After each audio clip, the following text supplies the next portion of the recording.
सिंध में नए आईजी जी मुक़ररी वारे मामले ते वफ़ाक़ ऐं सिंध हुकूमत आम्हूं साम्हूं।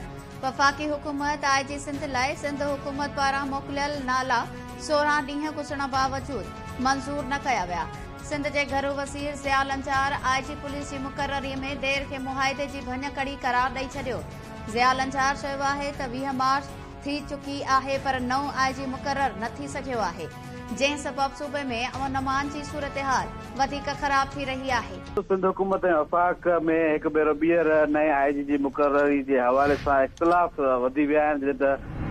जेको वफ़ाक़ हुकूमत ऐं सिंध हुकूमत आम्हूं साम्हूं अची विया आहिनि। हिन हवाले सां अॼु वफ़ाक़ी हुकूमत लाइ जेको आहे सो सूबाई वज़ीर ज़िया लंचार पिणु जेको आहे सख़्तु जुमिलनि जी ॾे वठि कई आहे, जंहिं त हुन चयो आहे त आईजी सिंध जी जेको आहे मुक़ररी न थियण सबबि वॾो नुक़सानु थी रहियो आहे। सिंध में अमन अमान जी सूरतहाल ख़राब थींदी रही आहे, जॾहिं त अलाए छो ऐं जेको गैर ज़रूरी जेको आहे लेट करण सबबि जेको आहे अमन अमान जी सूरतहाल ख़राब थियण थी रही आहे। जॾहिं त आईजी सिंध लाइ 4 मार्च ते नाला ॾिना विया, जेके 20 मार्च थी वियो आहे।